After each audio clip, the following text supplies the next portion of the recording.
وَاعْلَمُوا أَنَّمَا أَمْوَالُكُمْ وَأَوْلَادُكُمْ فِتْنَةٌ وَأَنَّ اللَّهَ عِندَهُ أَجْرٌ عَظِيمٌ۔ یہی سورہ انفال جو ابھی آپ کے سامنے پیش کی گئی اسی کے آگے کا حصہ ہے۔ وَاعْلَمُوا، اور تم اس بات کو اچھی طرح سے جان لو۔ کیا جان لو؟ انما اموالکم و اولادکم فتنہ، کہ تمہاری مال اور تمہاری اولاد فتنہ ہے۔ عزیزان محترم، یہ آپ نے سنا ہوگا، اصل میں اردو کے کچھ ایسے الفاظ ہوتے ہیں کہ آدمی اس سے دھوکہ کھا جاتا ہے۔ ہمارے ہاں اردو میں جب فتنہ بولا جاتا ہے تو بمانے ٹرائل کے آتے ہیں۔ فتنہ ہے، ارے صاحب اس سے دور رہیے، فتنہ ہے، اس میں نہ پڑھیے، بڑا فتنہ ہے۔ عربی میں فتنے کے معنی ہوتے ہیں آزمائش کے۔ ہم نے آپ کو ایک چیز دی ہے آپ کو آزمانے کے لیے، ہم نے یہ نعمت آپ کو دی ہے اور پھر سوال کریں گے اس نعمت میں تم نے کیا کیا۔ فرمایا گیا انما اموالکم، جو مال تم کو دیا گیا ہے یہ مال اس لیے دیا گیا ہے کہ تمہیں ہم آزمائیں کہ تم کس طریقے سے اس مال کو حاصل کرتے ہو۔ پہلی بات، یہ مال کہاں سے آیا؟ سود کے ذریعے سے کمایا ہے، چوری کے ذریعے سے کمایا ہے، لوٹا ہے، دوسروں کو دھوکہ دیا ہے، کسی کا مال لے کر ہڑپ کر گئے ہو، کسی سے ادھار مانگا ہے اور دل میں نیت ہی نہیں ہے کہ پیسہ واپس کرنا ہے۔ یہ مال کیسے کمایا ہے تم نے؟ تمہارے اس مال کے بارے میں تم سے سوال کیا جائے گا۔ اور دوسری بات، تمہاری جیب میں جو یہ مال ہے اس کے اندر غریبوں کا حق ہے، محتاجوں کا حق ہے، تمہارے دین کی ترویج اور اشاعت کے لیے جو پیسوں کی ضرورت ہے اس میں بھی حق ہے۔ تم یہ بتاؤ تم نے اس حق کو کتنا ادا کیا؟ کہیں ایسا تو نہیں کہ شیطان نے تمہارے دل کے اندر بخل کی چادر ڈال دی، تمہارے دماغ پر بخل ڈالی کر دیا؟ اللہ کے نبی نے دعا سکھائی ہے، فرض نماز کے بعد جب تم نماز پڑھ چکو تو اللہ سے دعا کرو، اللہم انی اعوذ بک من الجبن واعوذ بک من البخل واعوذ بک ان ارد الی ارذل العمر واعوذ بک من فتنۃ الدنیا وعذاب القبر۔ اے اللہ میں بزدلی سے تیری پناہ چاہتا ہوں، اے اللہ مجھے بزدل نہ بنا، مجھے کائر نہ بنا، مجھے ڈرنے والا نہ بنا، اے اللہ میں صرف تیرا خوف کھانے والا ہوں، میرے اندر ہمت رکھ، میرے اندر حوصلہ رکھ، اے پروردگار میں تیری سچائی اور صداقت کے لیے آگے آؤں اور کوئی طاقت مجھے ڈرا نہ سکے، کسی کا خوف میرے دل کے اندر نہ آئے۔ اے اللہ میں بزدلی سے تیری پناہ چاہتا ہوں۔ بزدلی تو شیطان پیدا کرتا ہے۔ بزدلی ہے کیا؟ کسی سے ڈر جانے کا نام، زندگی کے خاتمے کا نام، اور ہم تو زندگی کو اپنی ہتھیلیوں پر لیے پھرتے ہیں کہ کہاں اللہ کے راہ میں اسے قربان کر دیں۔ روم کا جو بادشاہ تھا، جب اس کا 1,00,000 کا لشکر تھا، ادھر حضرت خالد بن ولید رضی اللہ تعالیٰ عنہ اس کے کمانڈر تھے، جس میں حضرت عمر فاروق نے ان کو معزول کیا ہے۔ اس سے پہلے کی بات، ان کے سامنے اس بادشاہ نے چند لوگوں کو بھیجا اور کہنے لگا کہ ایسا ہے کہ تمہارا یہ جو لشکر ہے اس کی تعداد ہزاروں سے زیادہ نہیں ہے اور ہمارا لشکر 1,00,000 پر مشتمل ہے، اور ہم اپنی سرحد پر ہیں اور تم اپنے دیار سے بہت دور ہو، تم اجنبی اور پردیسی ہو اور ہم اسی علاقے کے باشندے ہیں، لہذا ہماری اطاعت قبول کر لو، صلح کرو، اتنے کچھ پیسہ کی اس نے ڈیمانڈ کی تھی، اتنا سونا چاندی ہمیں لا کر جمع کرو اور ہم تمہیں بخش دیں گے، تم جاؤ اپنے مدینے واپس جاؤ، ہم تمہیں کچھ نہیں کہیں گے، یہ ہمارا 1,00,000 کا لشکر تمہیں کچھ نہیں کہے گا۔ یہ بھیجا اس نے کس کے پاس؟ حضرت خالد ابن ولید کے پاس۔ اور حضرت خالد ابن ولید نے ان لوگوں کے سامنے جیسے ہی ان لوگوں نے باتیں پیش کی، جو ان کے پاس لوگ بیٹھے تھے وہ قہقہا لگا کر ہنسنے لگے۔ خالد ابن ولید ہنسنے لگے قہقہا مار کر، اور جو بیٹھے تھے وہ سب ہنسنے لگے، اور وہ جو وفد آیا تھا ڈیلیگیشن وہ دنگ رہ گئے کہ ارے صاحب میں نے کون سی مذاق والی بات کی ہے، کون سی ہنسنے والی بات کی ہے جو آپ لوگ ہنس رہے ہیں؟ ارے ہم نے تو ایک بات پیش کی، آپ لوگ تعداد میں تھوڑے ہیں، ہمارا بادشاہ آپ پر رحم کرنا چاہتا ہے، آپ اتنا سونا چاندی ہمارے سامنے جمع کرو، ہماری اطاعت قبول کرو، جاؤ اپنی جان بچاؤ، ورنہ 1,00,000 کا لشکر تلواریں اٹھائے ہوئے ہے اور ابھی تمہارے سر کو دھڑ سے الگ کر دے گا اور ختم ہو جاؤ گے۔ ہم نے کون سی ایسی بات کہہ دی ہے جو ہنسنے والی ہے، قہقہا لگانے والی. حضرت خالد ابن ولید نے جو تاریخی جملہ کہا ہے ہمارے مسلمانوں سے یاد رکھو. کیا جملہ کہا ہے؟ انہوں نے کہا جاؤ اپنے بادشاہ سے کہہ دینا کہ جیسے تم لوگوں کو پرانی شراب کے پیالے محبوب ہیں، اس سے کہیں زیادہ ہم کو اللہ کی راہ میں موت محبوب ہے. ہم یہاں آئے ہیں شہادت کے لیے، ہم یہاں آئے ہیں شہید ہونے کے لیے. تم موت سے ہمیں ڈراتے ہو، موت تو خود ہم سے ڈر کے دور بھاگتی ہے. ہم تو اللہ کی راہ میں قربان ہونے کے لیے آئے ہیں. اللہ کی قسم تمہیں شراب کے پیالے اتنے محبوب نہیں ہیں جتنے ہمیں اللہ کی راہ میں موت محبوب ہے. تو یہ مسلمانوں کا شیوا ہے. بزدلی ہمارے یہاں کہاں ہے، ڈر اور خوف ہمارے یہاں کہاں ہے. موت تو مومن اللہ کا تحفہ ہے، موت اللہ کا تحفہ ہے. موت جب آئے گی ہم اللہ کا دیدار کریں گے، فرشتے آئیں گے اور کہیں گے ارجعی الی ربک راضیۃ مرضیہ، چل اے روح چل، یہ دنیا کو چھوڑ، یہاں کی غم، یہاں کی پریشانیاں، یہاں کی بیماریاں، یہاں کی مصیبتیں، یہ رنج و ملال چھوڑ اور چل اللہ کی طرف، اللہ کی نعمتوں کی طرف. اب تو اللہ کا انعام دیکھے گی اپنی آنکھوں سے، اب تو اللہ کی ضیافت کے مزے لے گی. اللہ نے تیرا اکرام کیا ہے، تیرا انعام کیا ہے. یہ فرشتے حاضر ہیں تجھے اپنے جلو میں لے کر جانے کے لیے، اور اللہ کا یہ انعام ہے. اے اللہ تو ہمیں بزدلی نہ عطا فرما، اے اللہ ہمیں ایمان کی دولت سے سرشار فرما. اور فرمایا بخل سے ہمیں بچا، کنجوسی سے ہمیں بچا. کنجوسی ہمیں نہیں چاہیے. اے اللہ کنجوسی تو ان لوگوں کے دلوں میں ہوتی ہے جو دنیا کو محبوب رکھتے ہیں، جن کے سامنے دنیا کی پلاننگ ہے، جن کے سامنے دنیا کے نقشے ہیں، جو اسی دنیا میں جیتے ہیں، اسی دنیا میں مرتے ہیں، یہی ان کا فیوچر ہے، یہی صبح، یہی شام، یہی رات، یہی دنیا دوستی کی بنیاد اور یہی دشمنی کی بنیاد، یہی دنیا. جیسے کولہو کا بیل ایک ہی چکر لگاتا ہے اور وہی لگاتے لگاتے تھک کر گر جاتا ہے بس. اے اللہ ہمیں اس دنیا کے پیچھے بھاگنے والا نہ بنا.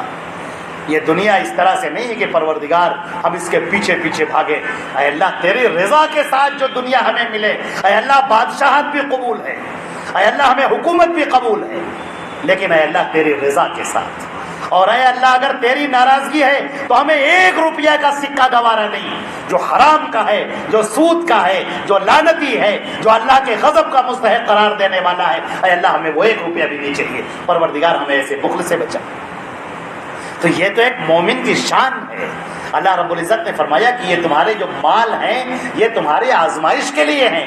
اللہ تمہیں دیکھنا چاہتا ہے کہ تم نے مال رکھا ہے جو جیب میں، اب یہ اللہ کی راہ میں کتنا نکلتا ہے. جب تمہارے سامنے معاملہ آتا ہے کہ یہ حلال ہے اور یہ حرام، تب تم پیسوں کی کوانٹٹی نہیں دیکھتے، تم صرف یہ دیکھتے ہو کہ اللہ کی رضا کدھر ہے. اگر اللہ کی رضا ہے تو سب ہمیں قابل قبول ہے. سیم و زر، سونا چاندی، ہیرے جواہرات، حکومت، بادشاہت، سب ہمیں پیارے ہیں، سب ہمیں چاہیے. اور اگر اللہ کی ناراضگی ہو جائے تو ہم دنیا کے تخت و تاج کو اپنی ٹھوکروں پہ رکھتے ہیں، وہ ہمیں نہیں چاہیے. فرمایا تمہاری اولاد تمہارے لیے آزمائش ہے، یہ تمہاری آزمائش کا ذریعہ ہے. یہ تمہاری اولاد کی تربیت تم نے کیسے کی یہ تم سے پوچھا جائے گا. اللہ نے تمہیں جو یہ اولاد دی ہے یہ تم کیا سمجھتے ہو؟ یہ تمہاری نگاہوں کی ٹھنڈک ہے، تمہارے دل کا سکون ہے، دل کا چین ہے، قرار ہے. اب دیکھنا یہ ہے کہ اس اولاد کی تربیت تم کیسے کرتے ہو. اسے اللہ کی توحید پر لے کر آتے ہو، اس کے کانوں میں اللہ کی صدا بلند کرتے ہو، اس کی تربیت کا رخ اللہ کی طرف لے کر آتے ہو. ابھی یہ بالغ نہیں ہوا، ابھی یہ شعور کو نہیں پہنچا، اور تم اس سے کہتے ہو. حدیث شریف کے اندر آتا ہے کہ جب بچہ 7 سال کا ہو جائے تو نماز کا حکم دو.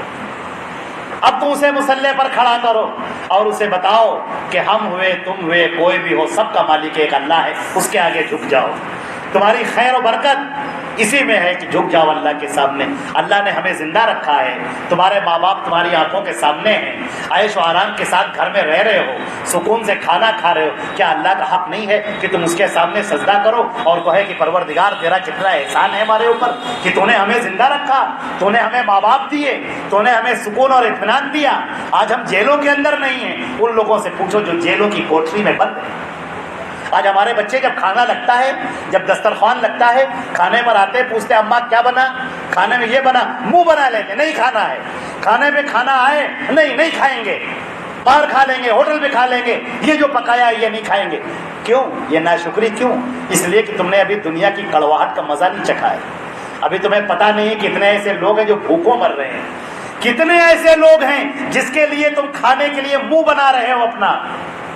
اگر یہ کھانا ان کے سامنے پہنچ جائے تو ان کی نعمت ہو جائے, ان کی عید ہو جائے اس کھانے پر, جس کھانے کو دیکھ کر تم منہ بنا رہے ہو, جس کھانے کو دیکھ کر تم اپنے سے دور کر رہے ہو, جس کھانے کے لیے تم دسترخوان پہ بیٹھے اور غصے میں کھڑے ہو گئے, یہی بنا کے رکھا ہے.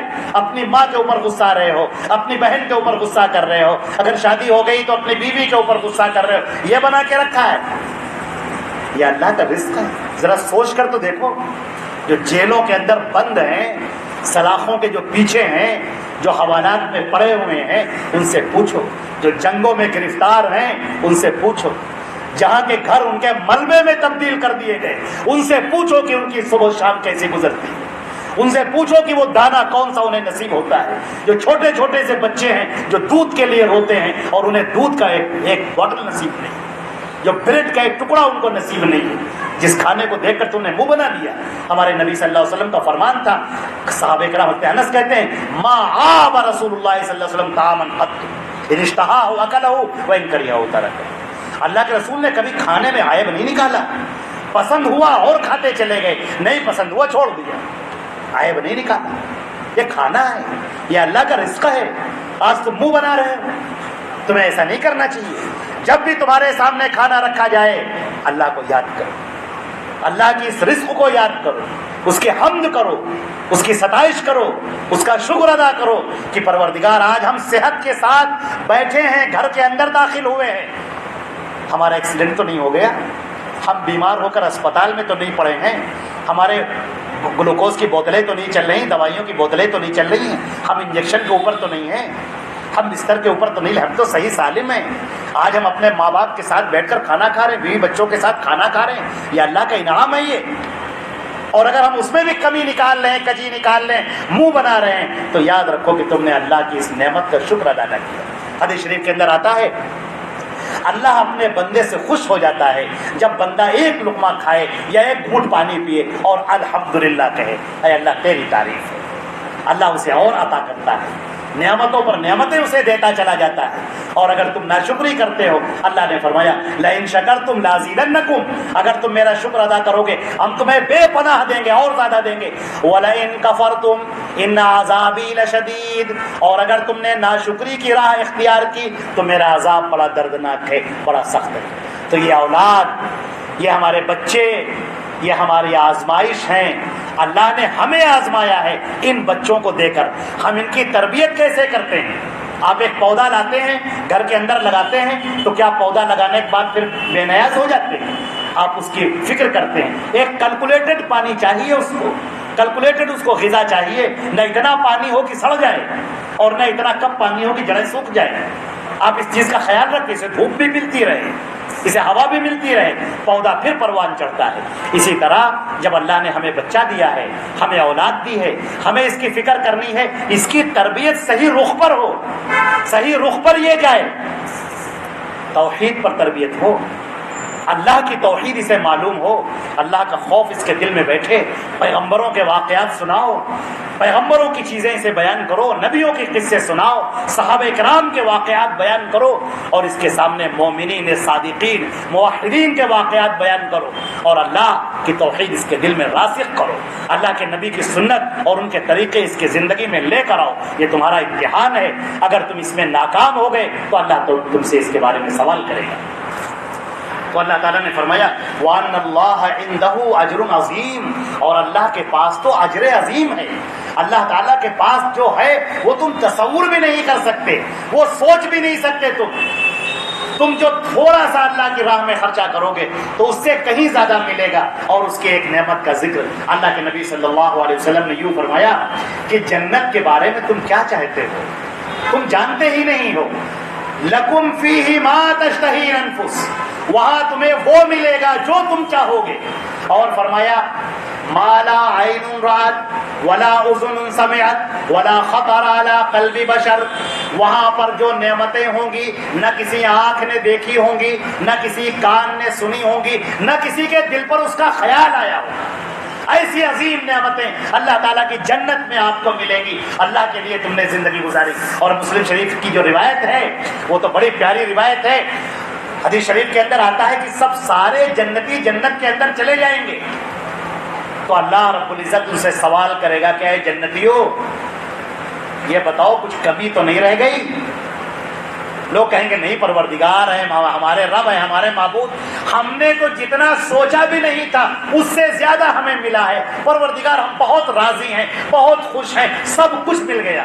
اللہ تعالیٰ فرمائے گا نہیں, ابھی ایک کمی ہے, ابھی ایک نعمت باقی ہے. لوگ ایک دوسرے سے سوال کریں گے کہ اب کیا رہ گیا, اب کیا باقی ہے, سب کچھ تو مل گیا. اللہ تعالیٰ کہے گا نہیں ابھی ایک کمی ہے. وہ کہیں گے اے ہمارے پروردگار, اے پروردگار کوئی کمی نہیں ہے, سب مل گیا. جو جو ہمارے ذہن میں تھا کہ یہ ملے گا اس سے کہیں زیادہ مل گیا. اللہ تعالیٰ فرمائے گا میرے پیارے بندو کیا تم لوگ مجھے دیکھنا نہیں چاہتے؟ تم لوگ دنیا میں میری عبادت کرتے تھے بغیر مجھے دیکھے ہوئے, کیا تم لوگ میرا دیدار کرنا نہیں چاہتے؟ بندے کہیں گے پروردگار کیوں نہیں. حدیث شریف کے اندر آتا ہے حضرت محمد مصطفیٰ صلی اللہ علیہ وسلم نے فرمایا اللہ اپنا دیدار کرائے گا اور مومنین جب اللہ کے چہرے کو دیکھیں گے تو ایسی محبت اور ایسی لذت دل کے اندر ہوگی جو ہر نعمت پر فائق ہوگی, سب سے بڑھ کر لذت ہوگی. اور اللہ فرمائے گا کہ اب ہر جمعے کو ایسا ہی دیدار ہوگا تم سارے جنتیوں کو. جب اللہ کے رسول نے یہ حدیث بیان کی, ایک صحابی تھے, ناٹے قد کے تھے, کہنے لگے اللہ کے رسول میں تو ناٹا ہوں, میرا قد تو پستہ ہے, چھوٹا ہوں, میں اللہ کو کیسے دیکھوں گا؟ لوگ تو لمبے لمبے ہیں, وہ آگے بڑھ کر دیکھ لیں گے, اللہ کے رسول میں کیا کروں گا؟ اللہ کے نبی صلی اللہ علیہ وسلم نے فرمایا کہ جب 14ویں کا چاند نکلتا ہے تو کیا اس کو دیکھنے کے لیے تستحمون حل تستحمون لرؤیتہ, کیا تم اس کو دیکھنے کے لیے شانے سے شانہ ٹکراتے ہو, دھکا دیتے ہو؟ انہوں نے کہا نہیں, ہم سب لوگ دیکھتے ہیں. کہا بس ایسا ہی اللہ کا دیدار ہوگا. اللہ تعالیٰ ہم کو اور آپ کو اپنا دیدار نصیب فرمائے. وہ جنت میں دنیا کی زندگی کیا ہے, برف کی طرح ہے اور پگھل جائے, ختم ہو جائے گی. آج جو ہم اسٹینڈ لیں گے, جو موقف اختیار کریں گے, جو سچائیوں پر کھڑے ہو جائیں گے, جو اللہ اور اس کے رسول کے وفادار ہو جائیں گے, یہی چیز ہے جو ہمیں ہمارے کام آئے گی. امتحان کا ایک مطلب میں ایک شعر آپ کے سامنے پڑھتا ہوں. رخ روشن کے آگے شمع رکھ کر وہ یہ کہتے ہیں, رخ روشن کے آگے شمع رکھ کر وہ یہ کہتے ہیں ادھر جاتا ہے دیکھیں یا ادھر پروانہ آتا ہے. آج ہمارا معاملہ یہ, اسلام ہمارے درمیان رکھ دیا گیا. اب بڑی پریشانیاں بھی ہیں, دقتیں بھی ہیں, مسائل بھی ہیں, لوگوں کے تانے بھی ہیں. کوئی کہہ رہا ہے کہ اس کو دیکھو یہ تو ملحد ہو گیا, کوئی کہتا ہے اس کو دیکھو تو قادیانی ہو گیا, کوئی کہتا ہے اس کو دیکھو تو انگریزوں کے ایجنٹ ہیں, کوئی کہتا ہے اس کو دیکھو تو یہودیوں کے ایجنٹ ہیں. نہ معلوم کیا کیا لوگ کہہ رہے ہیں. اور اللہ تعالیٰ کیا کہہ رہا ہے؟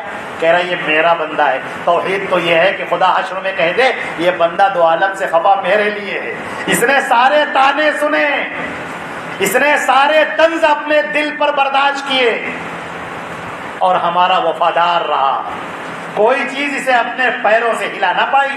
یہ پہاڑوں کی طرح جم گیا, لوہے کی لاٹ ہو گیا, پتھر کی چٹان ہو گیا, اسے کوئی اللہ اور رسول کے طریقے سے ہٹا نہ سکی. یہ بندہ دو عالم سے خفا میرے لیے ہے. یہ ہماری آزمائش ہے اس دنیا کے اندر. اللہ اور اس کے رسول کے ہم وفادار ہیں یا ہم دنیا کی طرف جاتے ہیں, ارے فلاں کا چہرہ, فلاں لوگ, فلاں کا کہنا. مجھے ایک بات یاد آئی. ایک مرتبہ کی بات ہے, حضرت ابو بکر صدیق رضی اللہ تعالیٰ کے صاحبزادے ہیں جو صحابی ہوئے, حضرت عبد الرحمن ابن ابی بکر. غزوہ بدر میں مسلمان نہیں تھے, وہ کافر تھے اور کفار کی طرف سے جنگ کرنے آئے تھے, بعد میں اسلام لے آئے. ایک مرتبہ ایسے ہی گھر کے اندر لوگ بیٹھے ہوئے تھے, بات کی بات نکلی, غزوہ بدر کی بات نکلی. عبد الرحمن ابن ابی بکر کہنے لگے ابا جان, اپنے والد محترم حضرت ابو بکر صدیق رضی اللہ تعالیٰ عنہ سے کہنے لگے ابا جان میدان بدر میں آپ میری تلوار کے نیچے 3 بار آئے تھے, لیکن جیسے میں نے دیکھا میرے ابا, میں نے چھوڑ دیا. میں نے کہا ابا ہے میرے, چھوڑ دیا میں نے. مسکرائے. حضرت ابو بکر صدیق رضی اللہ تعالیٰ عنہ فوراً سنجیدہ ہو گئے. ہر بات مذاق کی نہیں ہوتی, سنجیدہ ہو گئے. دین کا معاملہ ساری سنجیدگی آ گئی. کہنے لگے میرے بیٹے تو نے تو مجھے چھوڑ دیا میدان بدر میں, اللہ کی قسم اگر ایک بار بھی تو میری تلوار کے نیچے آ جاتا میں اللہ کی قسم تجھے ہرگز نہ چھوڑتا. اللہ اور رسول کے وفادار, یہ صحابہ لکھ دیا اللہ نے, ان کے دلوں کو چن لیا اللہ نے, یہ ایمان کے لیے چن لیا اللہ نے. اللہ نے ان کی عدالت کا, ان کی صداقت کا فیصلہ کر دیا. یہ ایسے ہی نہیں ہے. غزوہ تبوک کے موقع پر اللہ کے رسول نے کہا کہ آج مسلمانوں کے لشکر کو تیار کرنے کے لیے ہے کچھ, جو کوئی کچھ لے کر آئے. سارے صحابہ دوڑ گئے, جس کے پاس جو کچھ تھا سب لے کر چلے. حضرت عمر رضی اللہ تعالیٰ عنہ فرماتے ہیں میں نے اپنے دل میں سوچا مجھے کچھ کمائی حاصل ہوئی تھی, کچھ مال میں مجھے نفع ہوا تھا, میں نے سوچا میں آج ابو بکر سے بڑھ جاؤں گا. آج میرے پاس مال ہے, آج میں مال لا کر قربان کر دوں گا, میں بڑھ جاؤں گا ابو بکر سے. حضرت عمر فاروق رضی اللہ تعالیٰ عنہ آدھا مال جو نفع کمایا تھا آدھا لے کر آئے, اور حضرت ابو بکر صدیق بھی آئے. اللہ کے نبی صلی اللہ علیہ وسلم نے پوچھا عمر کتنا لے کر آئے؟ کہنے لگے اللہ کے رسول جو نفع ہوا تھا آدھا نفع دین اسلام کے لیے, آدھا نفع گھر پہ چھوڑ کے آئے. حضرت امیر المومنین سیدنا ابو بکر صدیق رضی اللہ تعالیٰ عنہ تشریف لاتے ہیں, سارا مال قربان کر دیا. اللہ کے رسول صلی اللہ علیہ وسلم پوچھتے ہیں ابو بکر گھر میں کیا چھوڑ کر آئے؟ کہنے لگے صرف اللہ کا نام چھوڑ کر آیا, کچھ نہیں, سب قربان. ایک ایک چیز میں لا کر میں نے قربان کر دی. ہو سکتا ہے میدان جنگ میں اس کی ضرورت پڑ جائے, جھاڑو لا کر دے دی, ہو سکتا ہے میدان جنگ میں اس کی ضرورت پڑ جائے, سوئی لا کر دے دی, ہو سکتا ہے میدان جنگ میں اس کی ضرورت پڑ جائے, جوتے لا کر دے دیے, ہو سکتا ہے میدان جنگ میں اس کی ضرورت پڑ جائے, تکیا چادر بستر سب لا کر دے دیا. پروانے کو چراغ ہے, بلبل کو پھول بس, صدیق کے لیے ہے خدا کا رسول بس. حضرت عمر فاروق نے کہا اللہ کی قسم میں زندگی میں کبھی ابو بکر سے آگے نہیں بڑھ سکتا, سب قربان کر. کون لوگ تھے یہ, کیسے لوگ تھے یہ؟ ایسی اللہ اس کے رسول کی محبت دل کے اندر بسی ہے کہ کوئی سمجھ ہی میں نہیں آتا. بڑے سے بڑا ترم خان, کوئی بڑے سے بڑا ہو, کوئی سمجھ میں نہیں آتا. ربیعہ ابن عامر رستم کے دربار میں گئے, اس نے ان کے سامنے ہیرے جواہرات بچھا دیے کہ یہ عرب کے لوگ ہیں, بھوکے ننگے لوگ ہیں, ابھی دولت دیکھیں گے ٹوٹ پڑیں گے. وہ اپنے پیروں تلے ان ہیرے جواہرات کو کچلتے ہوئے اپنے نیزے سے زمین کو, قالین کو پھاڑتے ہوئے آئے اور کہنے لگے اللہ تعالی, اللہ نے ہمیں بھیجا ہے کہ ہم جسے چاہیں, اللہ جسے چاہے اسے ہم اللہ کی طرف لے کر آئیں, ہدایت کی طرف لے کر آئیں, دنیا کی تنگی سے آخرت کی وسعت کی طرف لے کر آئیں. یہ صحابی کوئی خوف نہیں, کوئی ملال نہیں. خالد ابن ولید کمانڈر ہیں, پورے فوج کے چیف آف دی آرمی ہیں. فجر کی نماز ہو رہی ہے, ابھی ہونے جا رہی ہے, اقامت کہی گئی, روم کی جنگ چل رہی ہے, صبح ابھی جنگ ہونی ہے, تقریباً ضحیٰ سے جنگ شروع ہو جائے گی, 10 بجے کے قریب سے جنگ شروع ہو جائے گی. فجر کے وقت میں حضرت خالد ابن ولید مصلی پر نماز پڑھانے کے لیے آگے بڑھنے جا رہے ہیں کہ اچانک حضرت عمر فاروق رضی اللہ تعالیٰ عنہ کا سفیر ان کے پاس پہنچتا ہے اور ایک اتنا بڑا ایک کاغذ ان کے حوالے کرتا ہے. عین مصلی پر اقامت کہی جا چکی, وہ اس کو کھول کر پڑھتے ہیں چند جملے, من امیر المؤمنین عمر بن الخطاب الى خالد بن ولید امیر الجیش انا عزلناک وبدلنا ابا عبیدہ بن الجراح مکانہ فاسمع واطع. چند جملے. امیر المومنین عمر بن الخطاب کی جانب سے چیف آف دی آرمی خالد بن ولید کی طرف ہم نے تمہیں معزول کر دیا اور ابو عبیدہ بن الجراح کو تمہاری جگہ پر بنا دیا کمانڈر. اطاعت کرو, سنو اور اطاعت. والسلام علیکم. مسلح پر کھڑا ہوا چیف آف دی آرمی جسے کوئی عہدہ نہیں دیا گیا, نائب نہیں بنایا گیا, میمنے کا میسرے کا کمانڈر نہیں بنایا گیا, قلب کے اوپر لشکر جھنڈے کا کمانڈر نہیں بنایا گیا, خلف پیچھے کا کمانڈر نہیں بنایا گیا, 10 ٹکڑی کے اوپر امیر نہیں بنایا گیا, ایک عام سپاہی امیر Aljaish, chief of the army سے بالکل عام سپاہی خالد ابن ولید پیچھے ہٹتے ہیں، ابو عبیدہ ابن الجراح کی طرف وہ کاغذ بڑھاتے ہیں اور ان سے کہتے ہیں آپ امامت کے۔ لوگ حیران، لوگ کھڑے ہوئے، یہ کیا ہو گیا؟ کچھ نے کہا کہ حضرت عمر فاروق کو کیا معلوم کہ یہاں کے کیا حالات ہیں، کیسی جنگ چل رہی ہے، جب طوفان میں کشتی ہو تو ملاح نہیں بدلے جاتے، رہنے دیجئے۔ خالد بن ولید نے کہا کہ ہم نے جنگ اللہ کے بھروسے ہمیشہ جیتی ہے، امیر کی اطاعت لازم ہے، انہوں نے جو کہہ دیا کہ میں کمانڈر نہیں تو میں کمانڈر نہیں، ابو عبیدہ ابن الجراح کمانڈر ہوں۔ آپ یقین کیجئے ابو عبیدہ ابن الجراح نے کہا کہ نہیں خالد بن ولید، انہیں معلوم نہیں ہے، آپ امامت کیجئے، آپ ہمارے کمانڈر رہیے۔ ثوابت جنگ ہوتی ہے، نقشہ آپ کے ذہن میں ہے، پلاننگ آپ نے کی ہے، آپ کا ذہن ہے، ہمیں تو بالکل کچھ خبر نہیں ہے، ہم ابھی کیا کریں گے، عین ٹائم پر کیسے تیاری کریں گے۔ کچھ نے کہا کہ ہم بغاوت کریں گے، ہم خالد بن ولید کے ساتھ میں، انہی کے کمانڈنگ ہونی چاہیے۔ سن رہے ہیں آپ؟ عہدہ چھوٹا موٹا عہدہ نہیں، ایک مومن کے لیے عہدے کا مطلب کیا ہے، ایک مومن کے لیے عہدہ کیا ہے، منصب کیا ہے، اونچا مقام کیا ہے، کچھ نہیں ہے، اللہ کا حکم ہے اور کچھ نہیں، بس۔ حضرت خالد بن ولید کہنے لگے لوگوں اگر میں عمر فاروق کے لیے جنگ کرتا تھا تو اب میں جنگ نہ کروں گا، لیکن اگر میں اللہ کے لیے جنگ کرتا تھا تو چاہے میں امیر بن کر جنگ کروں یا عام سپاہی بن کر جنگ کروں، سب اللہ کے لیے ہے، سب اللہ کو خوش کرنے کے لیے ہے، میں اسی کے لیے جنگ کرتا رہوں گا، چاہے مجھے کمانڈر بنایا جائے، چاہے مجھے ایک ادنا سپاہی بنا دیا جائے، چاہے مجھے پہرے دار بنا دیا جائے، میں اللہ کے لیے جنگ کر رہا تھا اور اللہ کے لیے جنگ کرتا رہوں گا۔ میرے عزیزوں، میرے بھائیوں، میرے بچوں، میرے مومنین، یہی ہے ایک مسلمان کا اصل ایمان، وہ جہاں بھی ہے وہ مومن ہے۔ ہماری آزمائش، دولت ہمیں مل گئی، دولت میں آزمائش، دولت ہم سے چھن گئی، چھننے پر آزمائش، ہم امیر ہو گئے اس وقت آزمائش، غریب ہو گئے اس وقت ہمیں آزمائش، ہمارے پاس خوشحالی ہے اس میں آزمائش، مسائل نے ہمیں گھیر لیا اس وقت ہماری آزمائش۔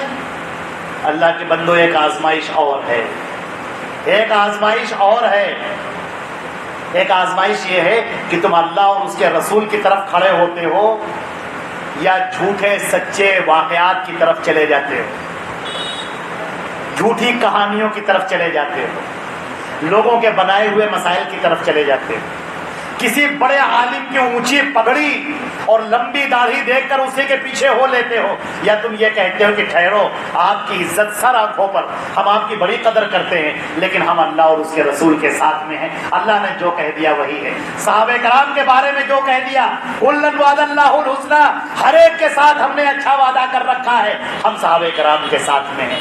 اللہ نے کہہ دیا کہ قد غفر اللہ لکم، اللہ نے تمہیں معاف کر دیا، ہم صحابہ کرام کی غلطیوں کو اب چھیڑنے والے نہیں ہیں، اللہ کا معاملہ ان کے حوالے، اللہ نے ان کو معاف کر دیا۔ جب اللہ نے کہہ دیا رضی اللہ عنہم ورضوا عنہ، اللہ ان سے راضی ہو گیا، اس میں سب شامل ہو گئے، ابو بکر صدیق بھی شامل ہو گئے، ایک جو بھی صحابی ہے سب اس کے اندر شامل ہو گئے۔ اللہ تعالیٰ ہمارے دلوں کو بغض سے بچائے، صحابہ کرام کے بغض سے بچائے، اور ہماری یہ آزمائش ہے، ہمارے ایمان کی آزمائش ہے کہ ہم اللہ اور اس کے رسول کے ساتھ میں ہیں یا ہم کسی اور کے ساتھ ہم بولتے ہیں۔ لہذا ہمارے اللہ سے کہنا چاہیے اللہم انی اعوذ بک ان اضل ان اضل ان اضل ان اضل ان اجہل او یجہل علی ان اظلم او اظلم۔ اللہ کے نبی نے دعا سکھائی ہے، اے پروردگار میں تیری پناہ چاہتا ہوں کہ میرے قدم پھسل جائیں یا میں کسی کے قدم پھسلا دوں، میں گمراہ ہو جاؤں یا میں کسی کو گمراہ کر دوں، میں جہالت والی باتیں کروں یا کوئی مجھ سے جہالت والی باتیں کرے، اور میں ظالم بن جاؤں یا میرے اوپر کوئی ظلم کرے، اے پروردگار میں تیری پناہ چاہتا ہوں۔ اپنے آپ کو اللہ کے حوالے کر دو۔ شیطان کے تیر بڑے سخت ہیں، وہ چالیں چلتا ہے، وہ وہاں سے انہو یرا ہوا وقبیلۃ من حیث لا ترونہ، وہ وہاں سے تمہیں دیکھتا ہے جہاں سے تم نہیں دیکھتے۔ تمہارے لیے ہدایت کا سرچشمہ دے دیا گیا، تم اللہ اور اس کے رسول کے ساتھ میں رہو، کبھی گمراہ نہیں ہو۔ تم محمد مصطفیٰ کی پیروی کرو کبھی گمراہ نہیں ہوگے. تم اللہ کے رسول کے پیچھے پیچھے چلو تم کبھی گمراہ نہیں ہوگے.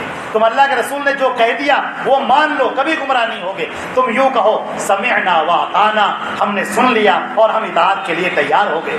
تم یہودیوں کی طرح سے مت کہو سمعنا وعصینا، سن لیا لیکن ہم عمل نہیں کریں گے. ان یہودیوں کی طریقے سے مت بنو. اللہ تعالی ہم کو اور آپ کو عمل کرنے کی توفیق عطا فرمائے. ان چند باتوں پر اپنی بات کو میں ختم کرتا ہوں. وآخر دعوانا الحمدللہ رب العالمین وصلی اللہ علی محمد وآلہ وصحبہ وسلم.